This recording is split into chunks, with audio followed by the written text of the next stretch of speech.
and to tunnel boring equipments for building metros and high-altitude roads.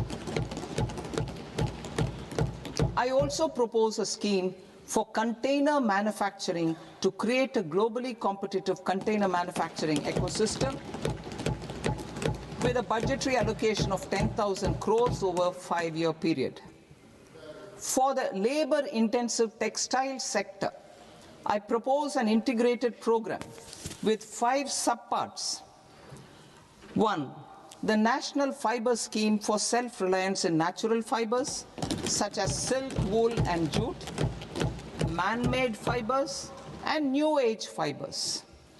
Textile expansion and employment scheme to modernize traditional clusters with capital support for machinery, technology upgradation, and common testing and certification centers. 3. The National Handloom and Handicraft Program to integrate and strengthen existing schemes and ensure targeted support for weavers and artisans. Tex Eco Initiative to promote globally competitive and sustainable textiles and apparels. Samarth 2.0 to modernize the upgrade the textile skilling ecosystem through collaboration with industry and academic institutions. Further, I propose to set up mega textile parks in challenge mode.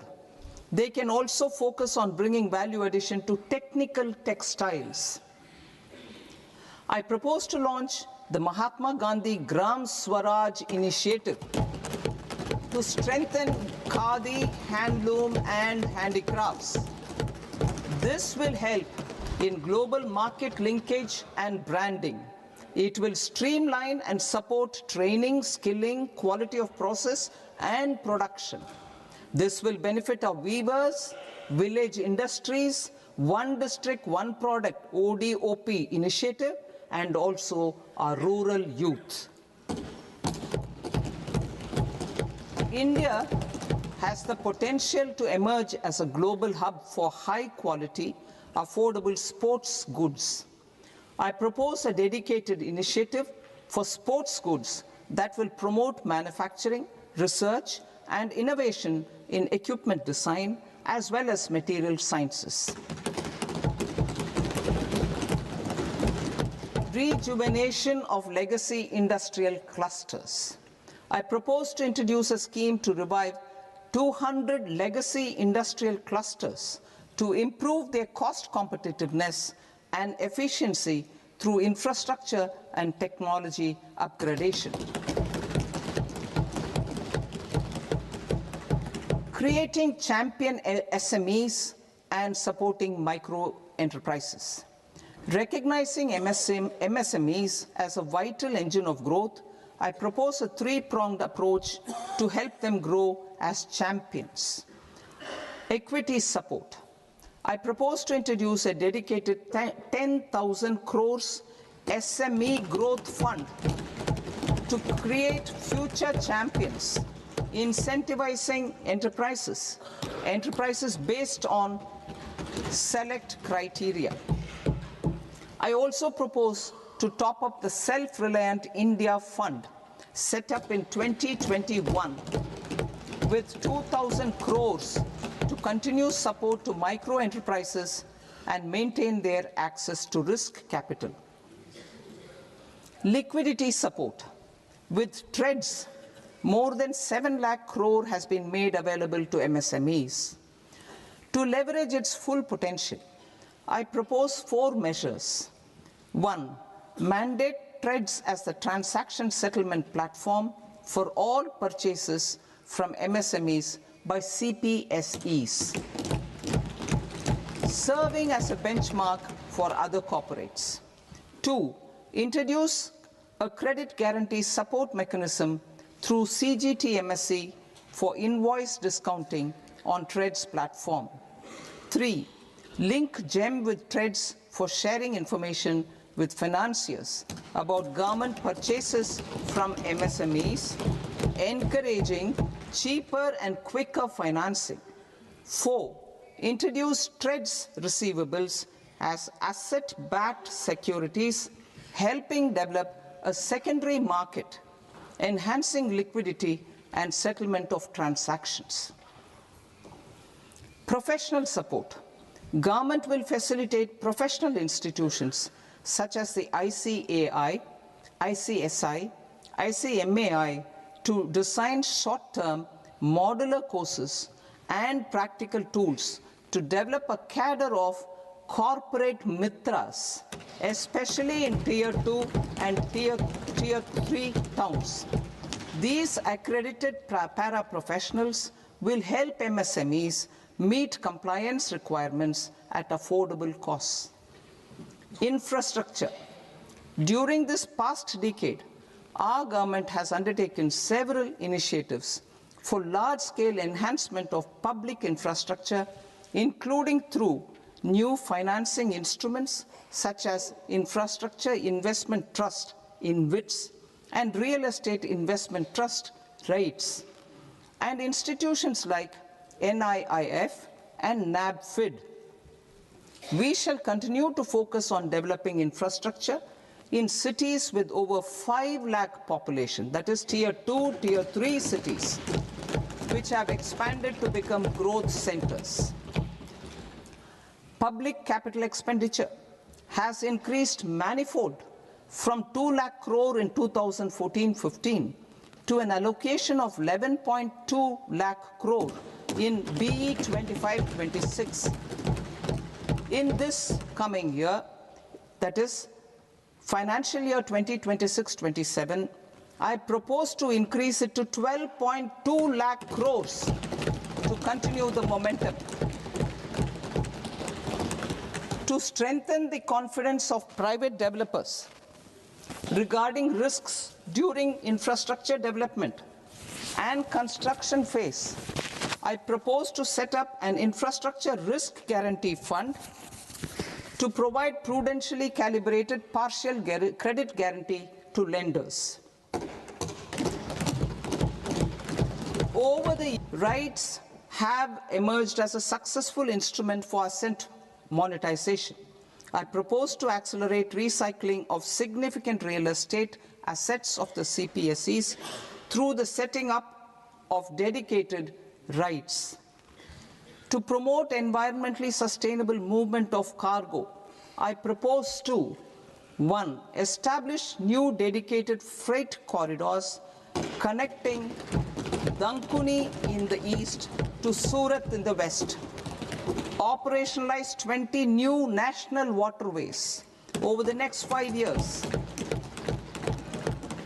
starting with National Waterways 5 in Orissa to connect mineral-rich areas of Talcher and Angul and industrial centers like Kalinga Nagar to the ports of Paradeep and Dhamra.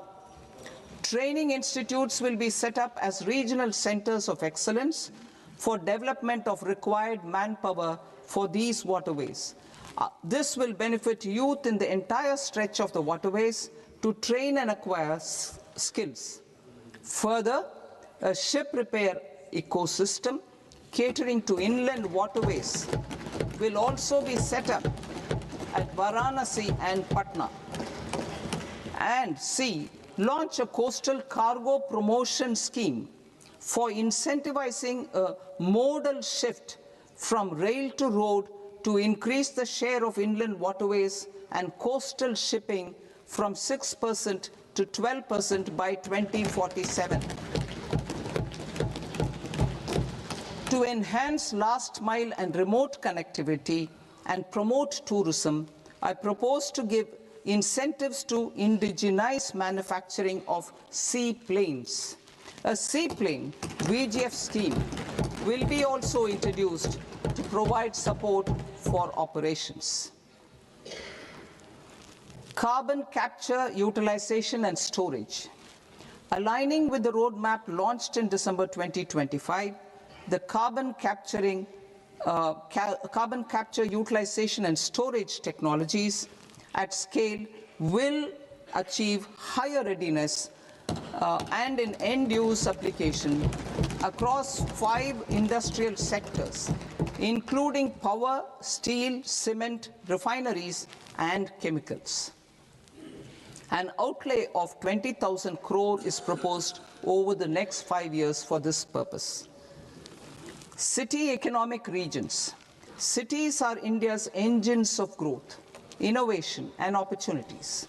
We shall now focus on Tier 2, Tier 3 cities, and even temple towns, which need modern infrastructure and basic amenities. This budget aims to further amplify the potential of cities to deliver the economic power of agglomerations by mapping city economic regions based on their specific growth drivers.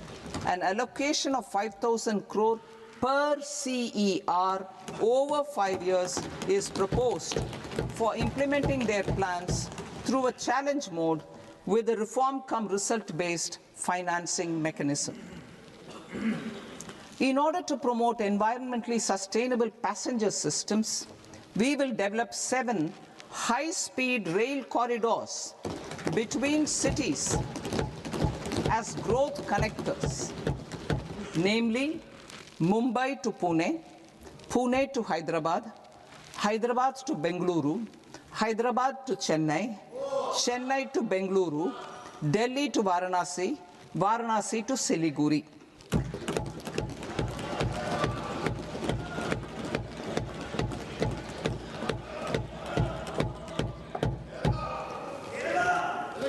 Financial sector.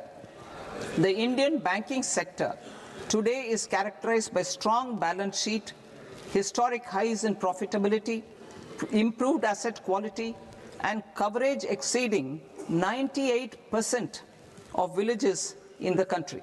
At this juncture, we are well placed to futuristically evaluate the measures needed to continue on the path of reform-led growth of this sector.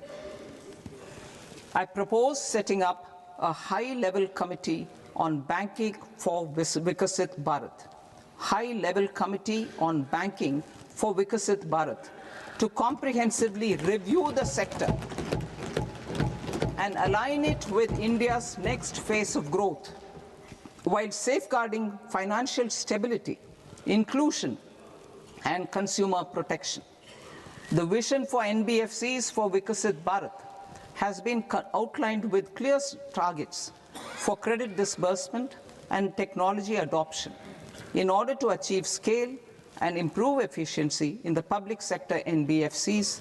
As a first step, it is proposed to restructure the Power Finance Corporation and Rural Electrification Corporation.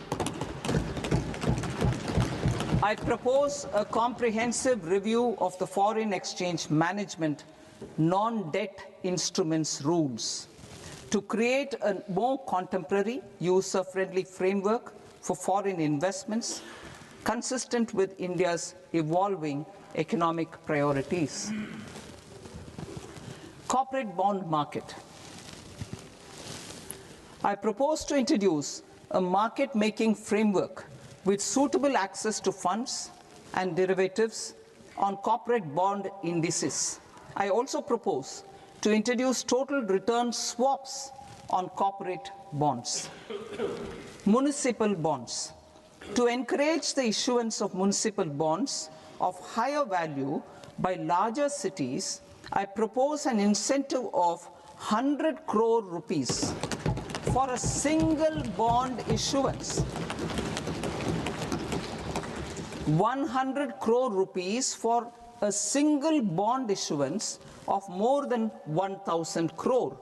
The current scheme under Amrit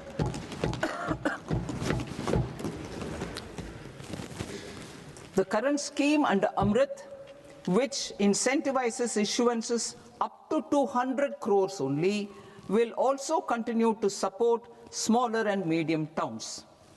That will also continue to support the smaller and medium towns. Ease of doing business. Individual persons resident outside India, PROI, will be permitted to invest in equity instruments of listed Indian companies through the Portfolio Investment Scheme. It is also proposed to increase the investment limit for an individual PROI under the scheme from 5% to 10%, with an overall investment limit for all individual PROIs to 24% from the current 10%. Emerging technologies including AI. 21st century is technology driven. Adoption of technology is for the benefit of all people. Farmers in the field, women in STEM, youth keen to upskill, and Divyangjan to access newer opportunities. The government has taken several steps to support new technologies through AI Mission, National Quantum Mission, Anusandhan National Research Fund, and Research and Development and Innovation Fund. Our second kartavya is to fulfill aspirations and build capacities. Close to 25 crore individuals have come out of multi-dimensional poverty through a decade of our government's sustained and reform-oriented efforts.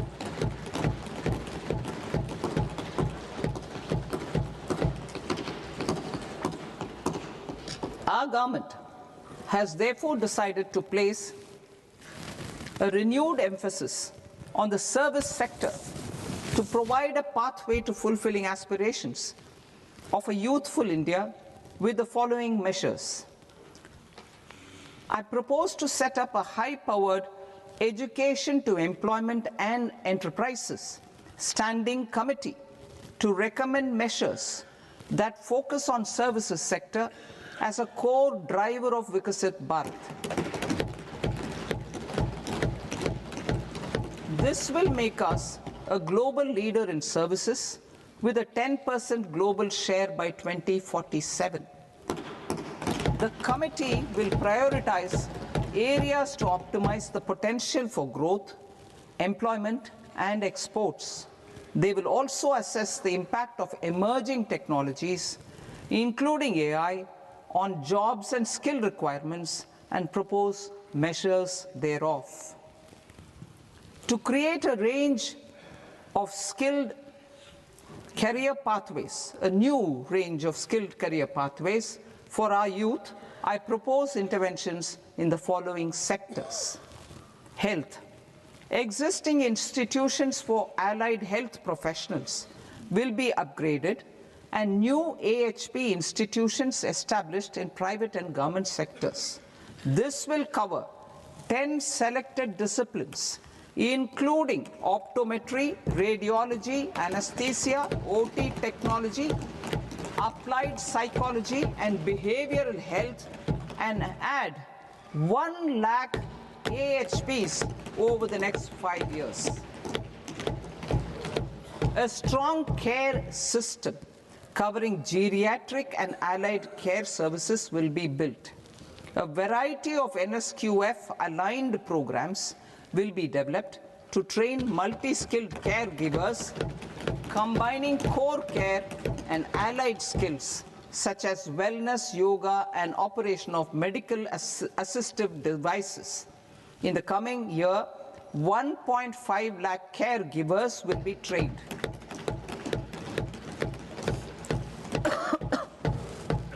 Hubs for medical value tourism. To promote India as a hub for medical tourism services, I propose to launch a scheme to support states in establishing 5 regional medical hubs in partnership with the private sector. These hubs will serve as integrated healthcare complexes that combine medical, educational, and research facilities. They will have Ayush centers, medical value tourism facilitation centers, and infrastructure for diagnostics, post-care, and rehabilitation. These hubs will provide diverse opportunities, job opportunities for health professionals, including doctors and AHPs. Ancient Indian yoga, already respected in several parts of the world, was given a mass global recognition when Honorable Prime Minister took it to the UN. Post-COVID, Ayurveda gained a similar global acceptance and recognition.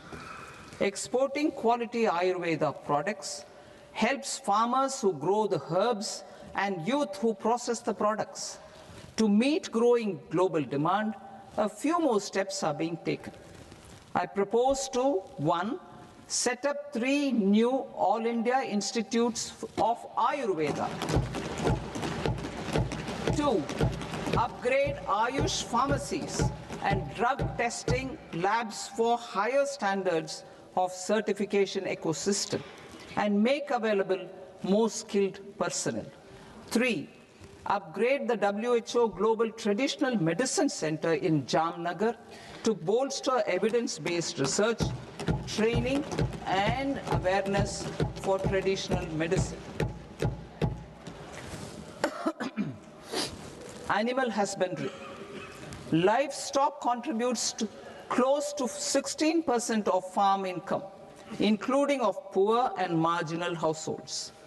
To scale up availability of veterinary professionals by more than 20,000, I propose to roll out a loan-linked capital subsidy support scheme for establishment of veterinary and para-veterinary colleges, veterinary hospitals, diagnostic laboratories, and breeding facilities in private sector. Collaboration between Indian and foreign institutions will also be facilitated. Orange economy. India's animation, visual effects, gaming and comics sector, AVGC sector, is a growing industry projected to require 2 million professionals by 2030. I propose to support the Indian Institute of Creative Technologies, Mumbai, in setting up AVGC content creator labs in 15,000 secondary schools all over the country and 500 colleges. The Indian design industry is expanding rapidly, and yet there is a shortage in designers. I propose to establish, through Challenge Route, a new National Institute of Design to boost design education and development in the eastern region of India. Education. Our government will support states through Challenge Route in creating 5 university townships in the vicinity of major industrial and logistics corridors.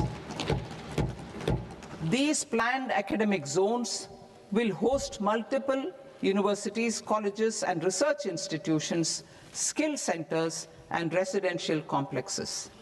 In higher education, STEM institutions, prolonged hours of study and laboratory work pose some challenges for girl students. Through VGF, Viability Gap Funding and capital support, 1 girls' hostel will be established in every district.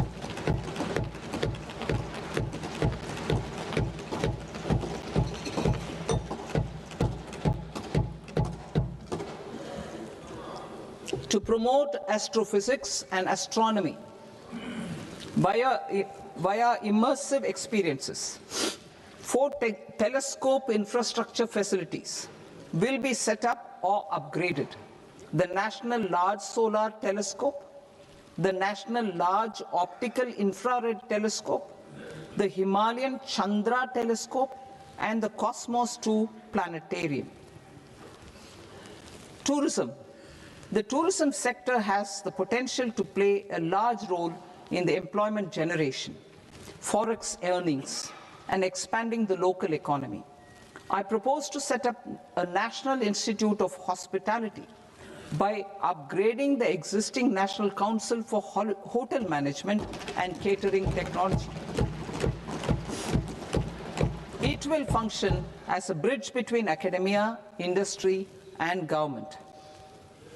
I also propose a pilot scheme for upskilling 10,000 guides in 20 iconic tourist sites through a standardized, high-quality, 12-week training course in hybrid mode in collaboration with the Indian Institute of Management.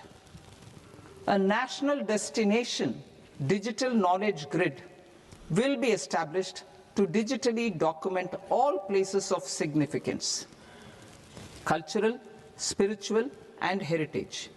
This initiative will create a new ecosystem of jobs for local researchers, historians, content creators, and technology partners. India has the potential and opportunity to offer world-class trekking and hiking experience. We will develop ecologically sustainable mountain trails in Himachal Pradesh, Uttarakhand, and Jammu Kashmir. Also in Araku Valley in the Eastern Ghats and Podigai Malai in the Western Ghats.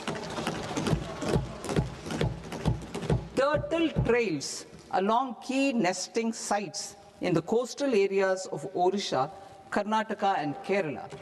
And 3, bird watching trails along the Pulikat Lake in Andhra Pradesh, Tamil Nadu. It's on the border. Under the visionary leadership of Honorable Prime Minister, we established the International Big Cat Alliance in 2024. This year, India is hosting the first ever Global Big Cat Summit, where heads of governments and ministers from 95 range countries will deliberate on collective strategies for conservation. Heritage and culture tourism. I propose to develop 15 archaeological sites, including Lothal, Dolavira, Rakigadi, Adichanallur, Saranath, Hastinapur, and Leh Palace into vibrant experiential cultural destinations. Excavated landscapes will be open to the public through curated walkways. Immersive storytelling skills and technologies will be introduced to help conservation labs, interpretation centers, and guides. The sports sector provides multiple means of employment, skilling, and job opportunities. Taking forward the systematic nurturing of sports talent, which is set in motion through the Khelo India program earlier, I propose to launch a Khelo India mission to transform the sports sector over the next decade. The mission will facilitate an integrated talent development pathway supported by training centers, which are foundational, intermediate, and elite levels.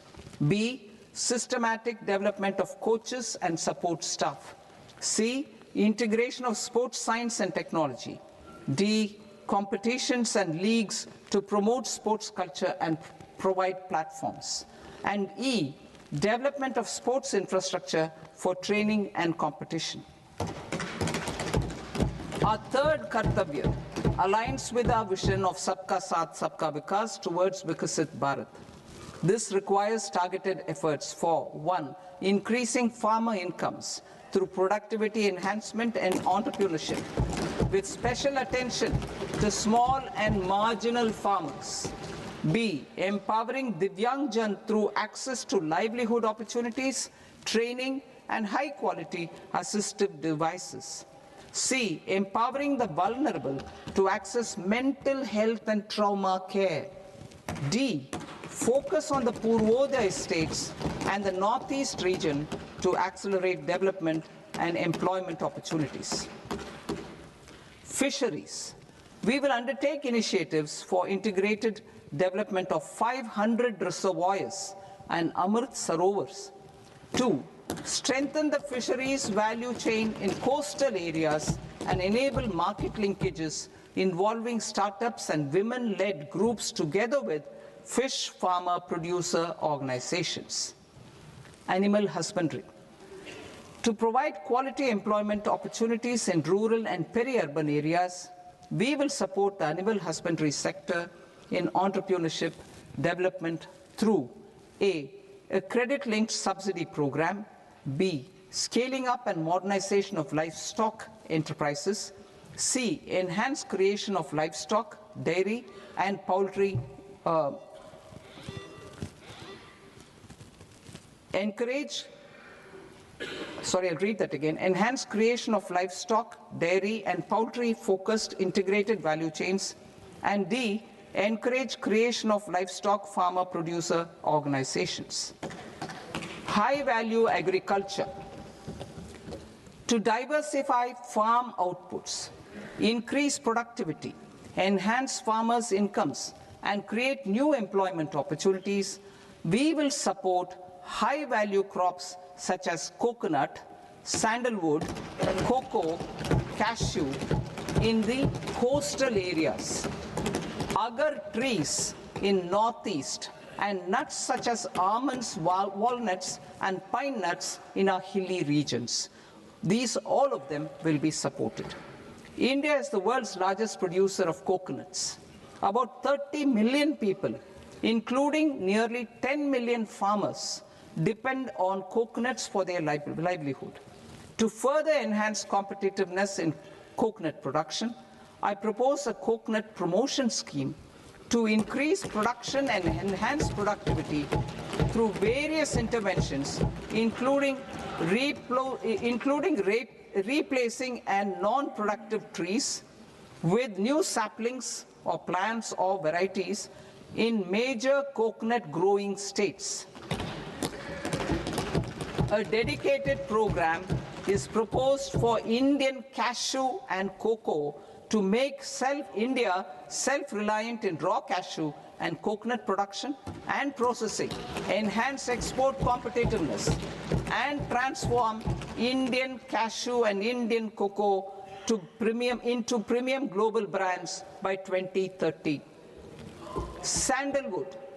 Sandalwood is closely linked to India's social and cultural heritage.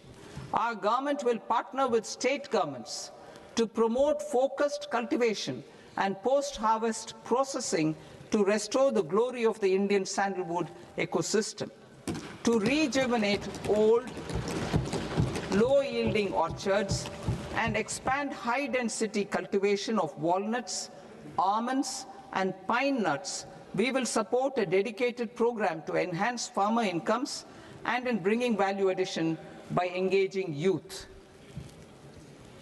Bharat Vistar, that is virtually integrated system to access agricultural resources.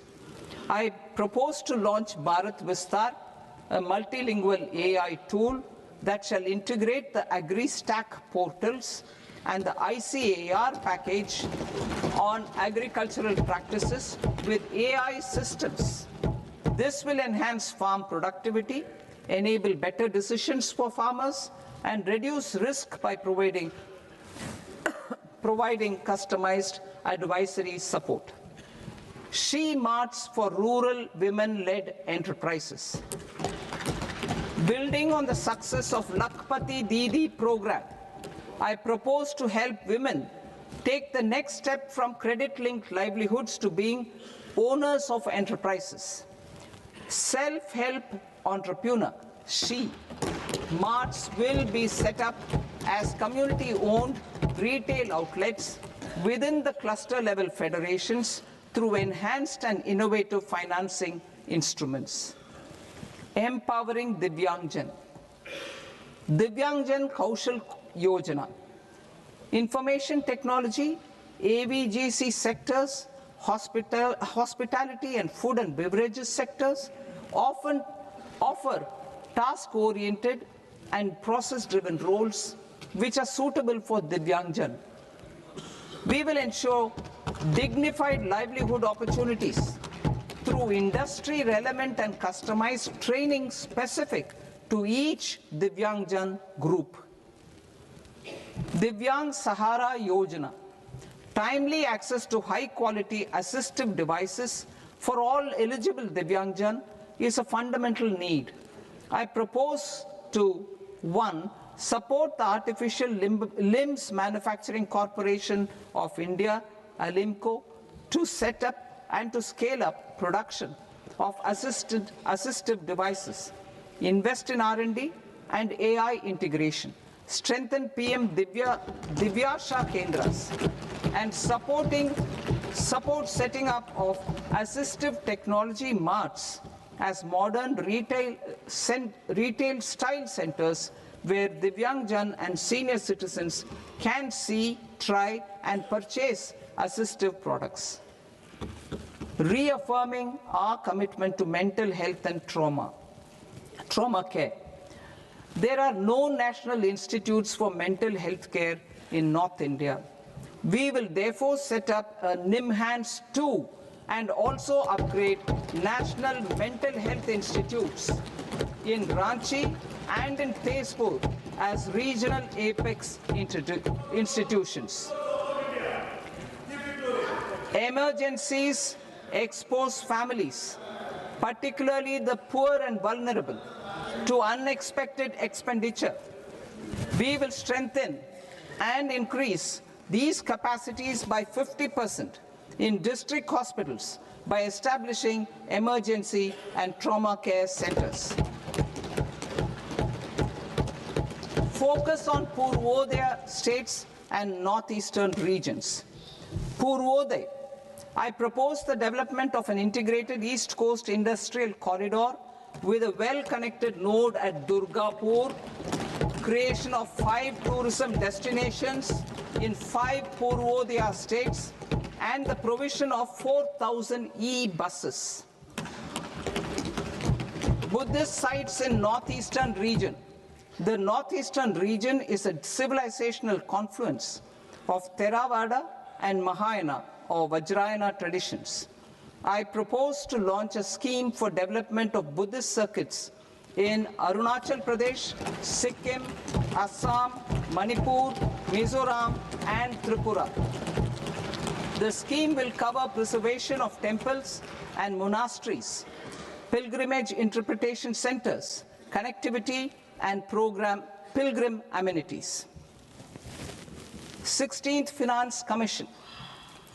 On 17th November 2025, the 16th Finance Commission submitted its report to the President. As mandated under Article 281 of the Constitution, the government is to lay the report along with the explanatory memorandum on the action taken report on the recommendations of the Commission in Parliament, which, Sir, Honourable Speaker, you've allowed me to do at the commencement of this session. The government has accepted the recommendation of the Commission to retain the vertical share of devolution at 41%. As recommended by the Commission, I have provided 1.4 lakh crores of rupees to the states for the year 2026-2027 as Finance Commission grants. These include rural and urban local body and disaster management grants. Fiscal consolidation. Government has been delivering on our fiscal commitments consistently without compromising on social needs. To strive towards accepted standards of fiscal management in Budget 25-26, I had indicated that the central government would target reaching a debt to GDP ratio of 50 plus or minus 1% by 2030-31. In line with this, the debt to GDP ratio is estimated to be 55.6% of GDP in BE 26-27. compared to 56.1% of GDP in RE 25-26. A declining debt to GDP ratio will gradually free up resources for priority sector lending and expenditure by reducing the outgo on interest payments. One of the main operational instruments for debt targeting is the fiscal deficit. I am happy to inform this august House that I fulfilled my commitment made in 2021-2022 to reduce fiscal deficit below 4.5% of GDP by 25-26. In RE 25-26, the fiscal deficit has been estimated at par with BE of 2025-26 at 4.4% of GDP. In line with the new fiscal prudence path of debt consolidation, the fiscal deficit in BE 26-27 is estimated to be 4.3% of the GDP.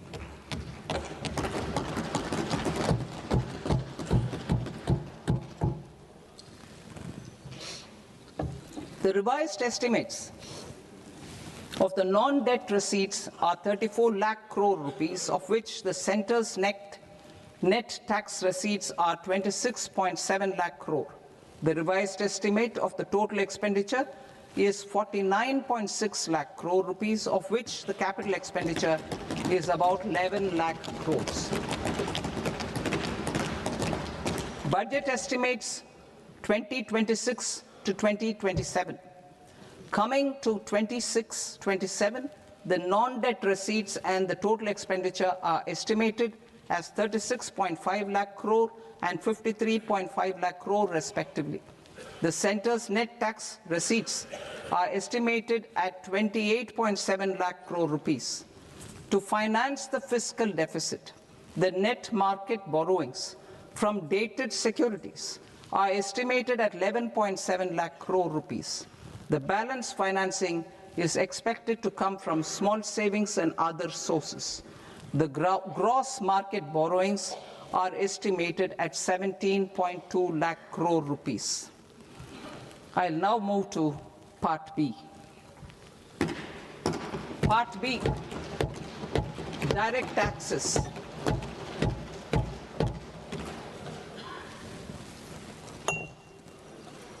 Honorable Speaker, sir, I now present my proposals on direct taxes.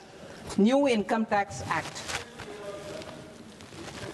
In July 2024, I announced a comprehensive review of the Income Tax Act 1961.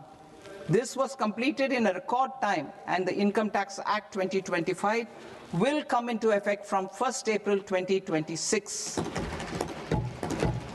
The simplified income tax rules and forms will be notified shortly, giving adequate time to taxpayers to acquaint themselves with its requirements. The forms have been redesigned such that ordinary citizens can comply without difficulty. Ease of living. I propose that any interest awarded by the Motor Accident Claims Tribunal to a natural person will be exempt from income tax, and any TDS on this account will be done away with. I propose to reduce TCS rate on the sale of overseas tour program package from the current 5% and 20% to 2% without any stipulation of amount.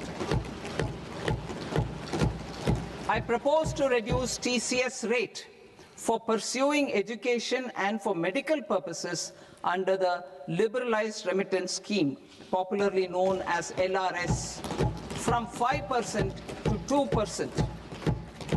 Supply of manpower services is proposed to be specifically brought within the ambit of payment to contractors for the purpose of TDS to avoid ambiguity. Thus, TDS on these services will be at the rate of either 1% or 2% only. I propose a scheme for small taxpayers, wherein a rule-based automated process will enable obtaining a lower or nil deduction certificate instead of filing an application with the assessing officer.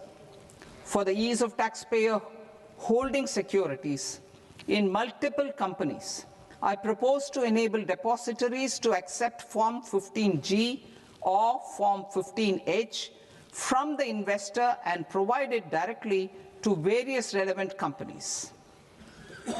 I propose to extend time available for revising returns from 31st December to up to 31st March with the payment of a nominal fee.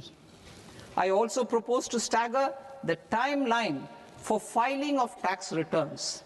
Individuals with ITR 1 and ITR 2 returns will continue to file till 31st July, and non-audit business cases or trusts are proposed to be allowed time till 31st August.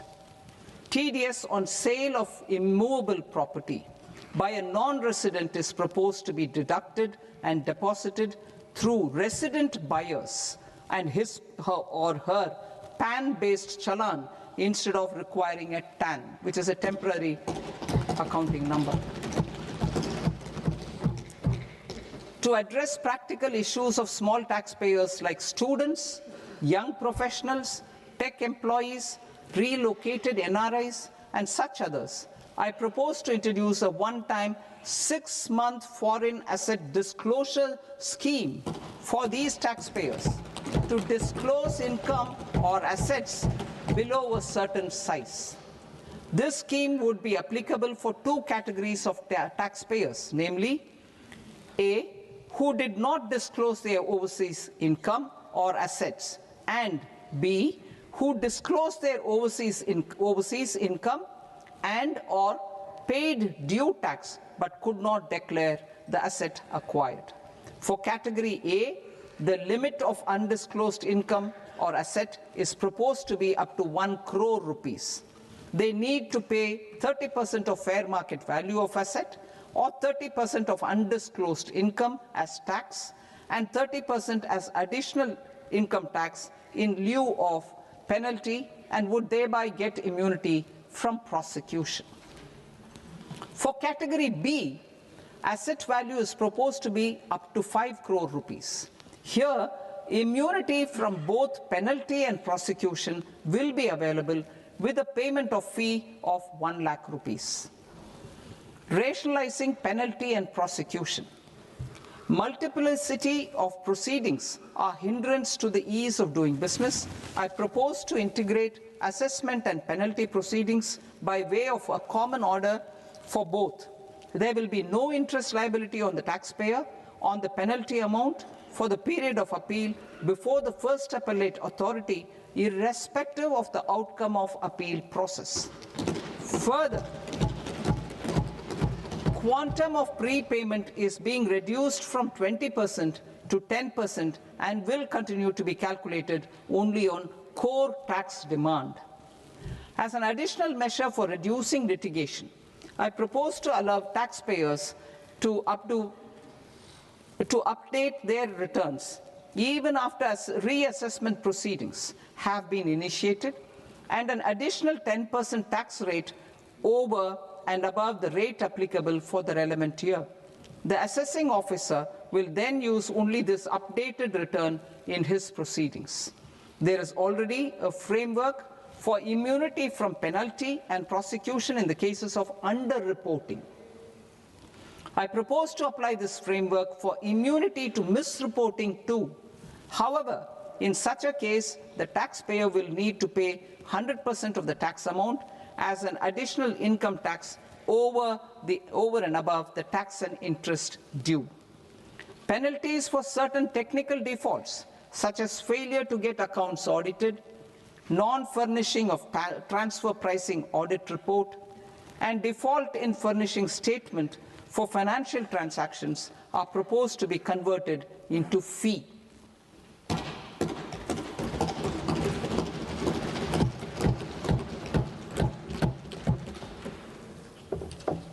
I propose to rationalize prosecution framework under Income Tax Act while maintaining a careful balance for deterrence in some serious offence. Non-production of books of account and documents and requirement of TDS payment where payment is made in kind are being decriminalized. Further, minor offences will attract fine only. The remaining prosecutions will be graded commensurate with the quantum of offence. They will entail only simple imprisonment with maximum imprisonment reduced to 2 years and power to courts to convert even those into fines. There is no penalty. There is no penalty presently for non-disclosure of non-immovable foreign assets with aggregate value less than 20 lakh rupees. I propose to also provide them with immunity from prosecution with retrospective effect from 1/10/2024.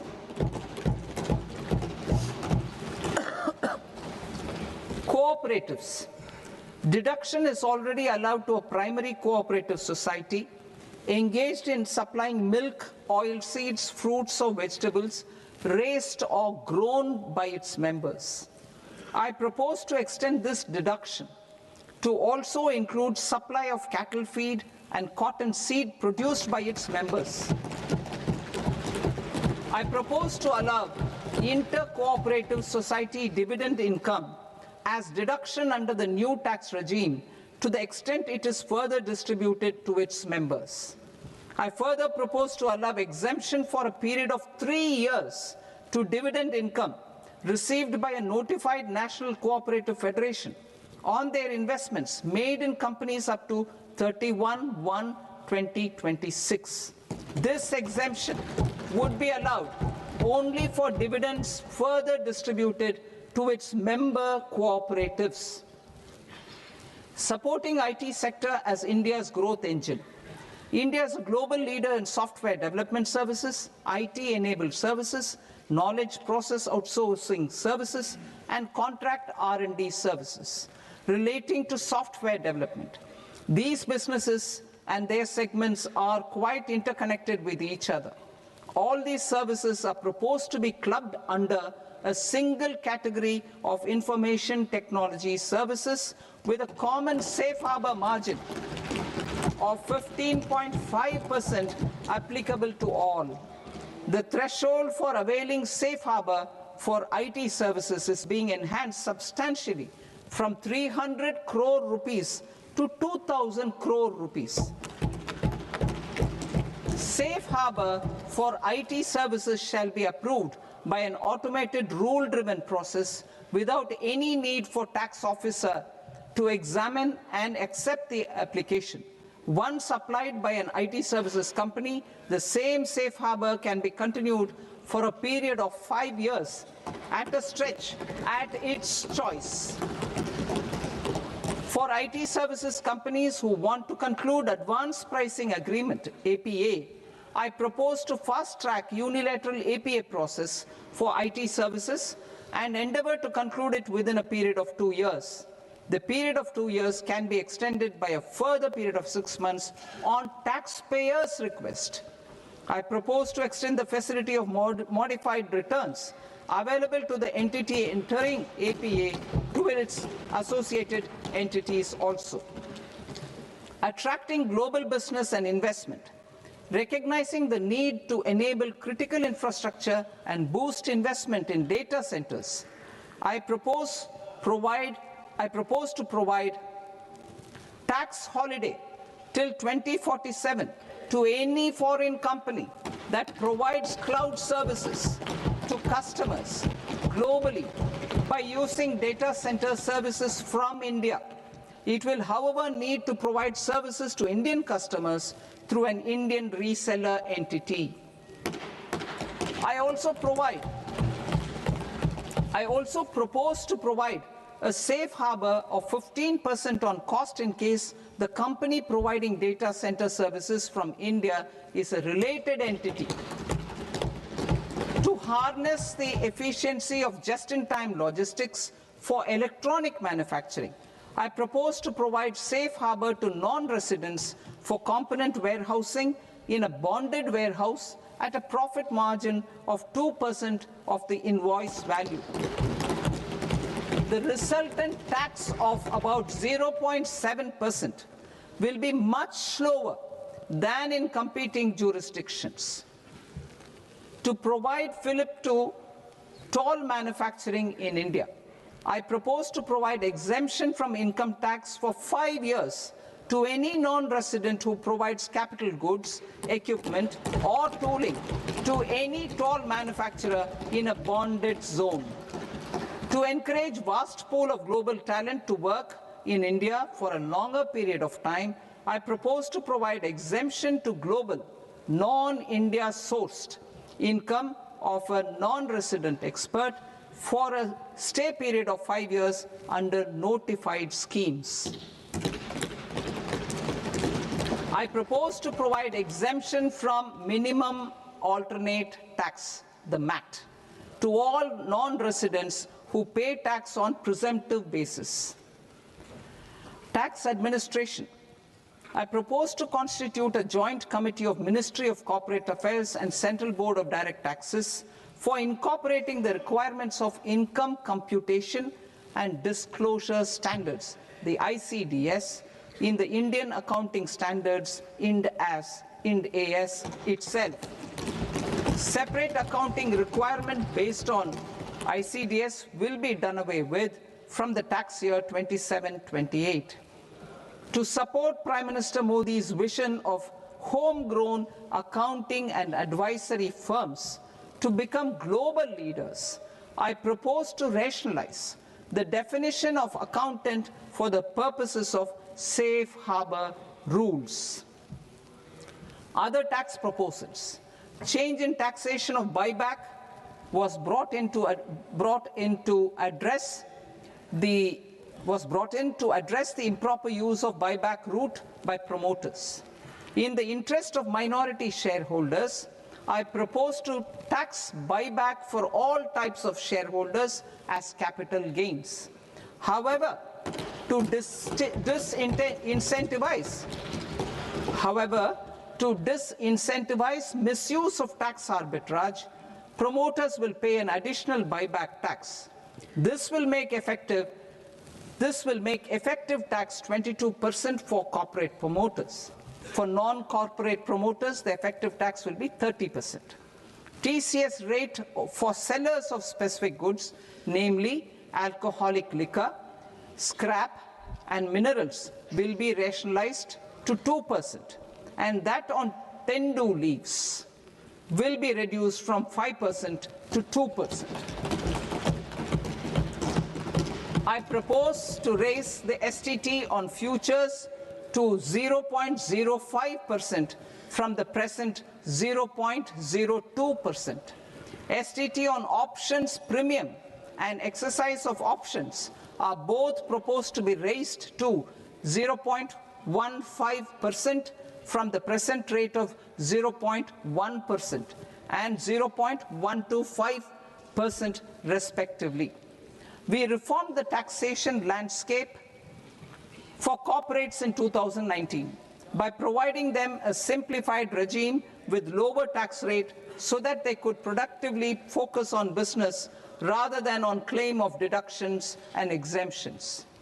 To encourage companies to shift to the new regime, set off of brought forward MAT credit, minimum alternate tax credit, is proposed to be allowed to companies only in the new regime.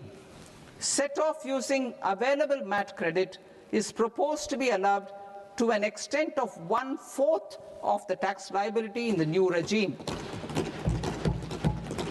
MAT is proposed to be made final tax, so there will be no further credit accumulation from 1st April 2026. In line with this change, the rate of final tax is being reduced to 14% from the current MAT rate of 15%. The brought forward MAT credit of taxpayers accumulated till 30th March 2026 will continue to be available to them for set-off as above. Indirect taxes. I shall now take up proposals related to indirect taxes. My proposals for customs and central excise aim to further simplify the tariff structure, support domestic manufacturing, promote export competitiveness, and correct inversion in duty.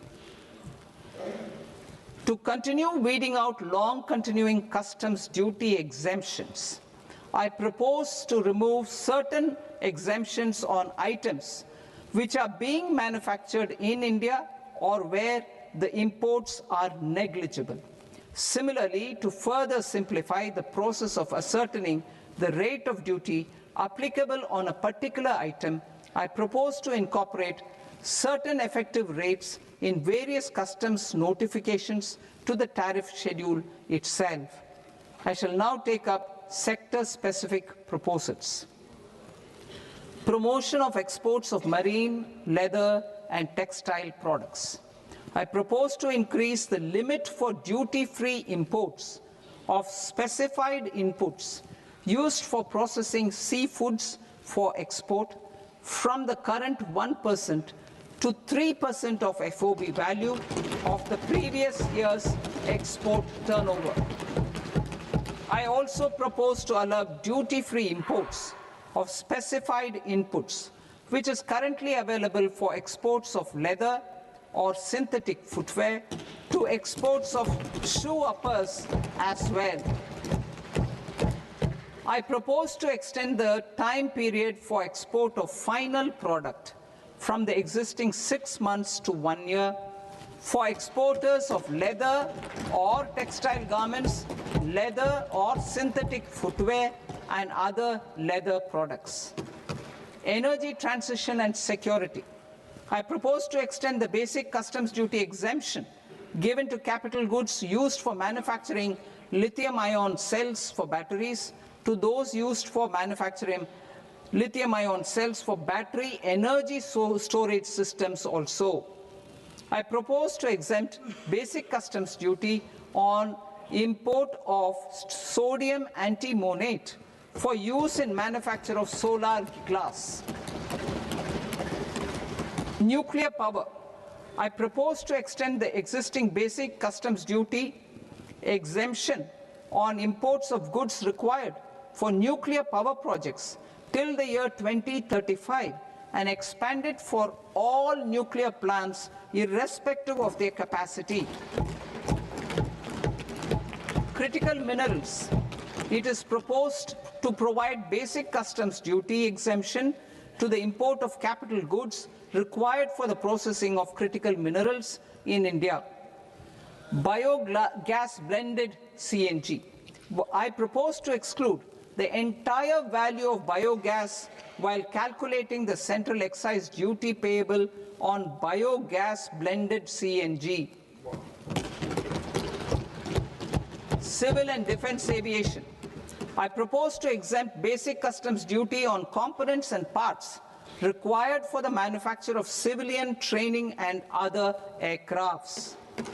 It is proposed to exempt basic customs duty on raw materials imported for the manufacture of parts of aircraft to be used in maintenance, repair, or overall requirements by units in the defense sector.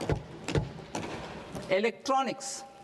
To deepen value addition in the consumer electronics sector, I propose to exempt basic customs duty on specified parts used in the manufacture of microwave ovens.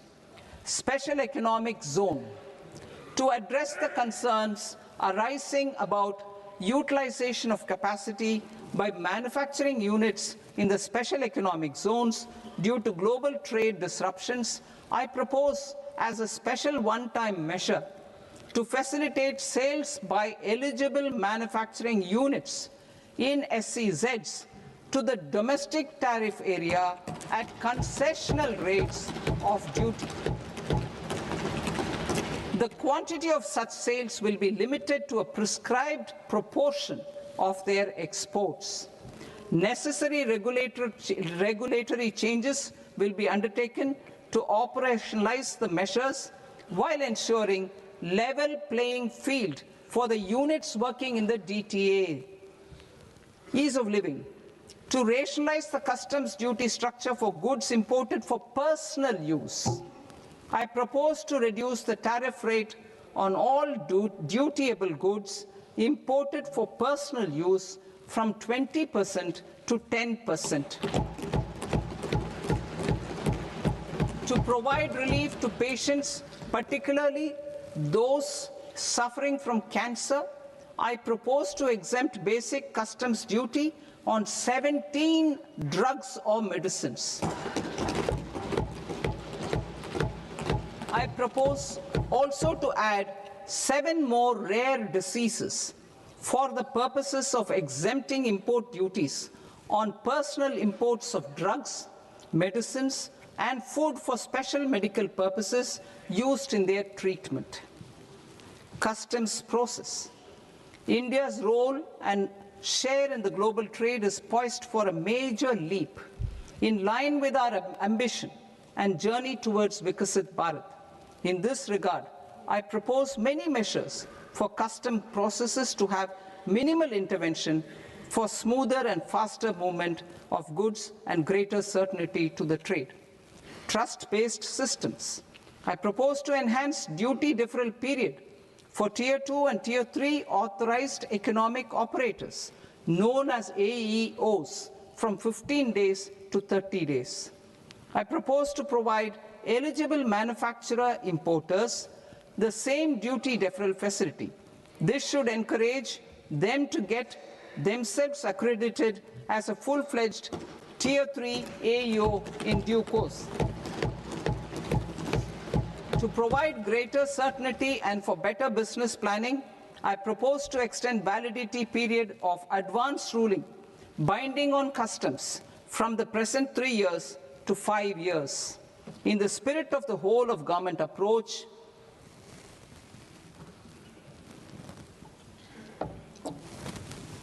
government agencies will be encouraged to leverage AEO accreditation for preferential treatment in clearing their cargo. Regular importers with trusted long-standing supply chains will be recognized in the risk system so that the need for verification of their cargo every time can be minimized. Export cargo using electronic sealing. Export cargo using electronic sealing will be provided through clearance from the factory premises to the ship. For import of goods not needing any compliance, filing of bill of entry by a trusted importer and arrival of goods will automatically notify customs for completing their clearance formalities. This will enable goods to be released immediately on arrival. The customs warehouse framework will be transformed into a warehouse operator-centric system with a self-declarations, electronic tracking, and risk-based audit. These reforms will move away from the current system of officer-dependent approvals and reduce transaction delays and compliance costs. Ease of doing business. Approvals required for cargo clearance from various government agencies will be seamlessly processed through a single and interconnected digital window by the end of the financial year. Processes involved in clearance of food, drugs, plant, and animal and wildlife products, accounting for about 70% of interdicted cargo, will be operationalized on this system by April 2026 itself. For goods not having any compliance requirement, clearance will be done by customs immediately after online registration is completed by the importer, subject to the payment of duty. Customs integrated system will be rolled out in 2 years as a single integrated and scalable platform for all customs processes. Utilization of non-intrusive scanning with advanced imaging and AI technology for risk assessment will be expanded in a phased manner with the objective to scan every container across all the major ports. New export opportunities to support Indian fishermen to fully harness the economic value of marine resources beyond our territorial waters. The following measures will be taken. A. Fish catch by an Indian fishing vessel in exclusive economic zone or on the high seas will be made free of duty. Landing of such fish on foreign port will be treated as export of goods. Safeguards will be put in place to prevent misuse during fish catch, transit, or transshipment. To support aspirations of India's small businesses, artisans, and startups to access global markets through e-commerce, I am pleased to announce complete removal of the current value cap of 10 lakh rupees per consignment on courier exports. In addition, handling of rejected and returned consignments will be improved with effective use of technology for identifying such consignments. I propose to revise provisions governing baggage clearance during international travel to address genuine concerns of passengers. The revised rules will enhance duty-free allowances in line with the present-day travel realities and provide clarity in temporary carriage of goods brought in or taken out. There are honest taxpayers who are willing to settle disputes by paying all their dues, but they get deterred due to negative connotation associated with penalty. They will now be able to close cases by paying an additional amount in lieu of penalty. Honorable Speaker, sir, with this, I commend the budget to this august House. Jai Hind.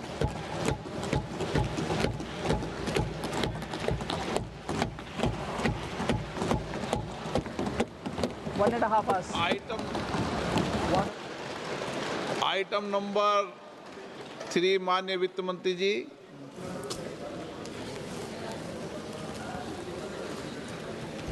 Item number 2, sir. 3. Sir, with your permission, I rise to lay on the table of the following statements under Section 3, 1 of the Fiscal Responsibility and Budget Management Act of 2003. Medium-term fiscal policy cum fiscal policy strategy statement and macroeconomic framework statement. Item number 4 माननीय वित्त मंत्री जी। Sir, with your permission, I move for leave to introduce the Finance Bill 2026. प्रश्न ये कि विधेयक को पुनर्स्थापित करने की अनुमति प्रदान की जाए। जो सदस्य इस पक्ष में हाँ गए, जो सदस्य विरोध में ना गए, मेरे विचार में निर्णय हाँ वालों के पक्ष में हाँ वालों के पक्ष में अनुमति प्रदान की जाती है। माननीय मंत्री जी, अब विधेयक पूरे स्थापित करें। Sir, I introduce the bill. माननीय सदस्यगण, आपको सूचित किया जाता है कि माननीय वित्त मंत्री जी के बजट भाषण की कॉपी पब्लिकेशन काउंटर पर ली जाती है। बजट भाषण और बजट से संबंधित दस्तावेज आपके मोबाइल फोन और मेंबर पोर्टल्स पर ही उपलब्ध है। सभा की कार्रवाई कल सोमवार दिनांक 2 फरवरी 2026 को प्राप्त 11 बजे तक के लिए स्थगित की जाती है।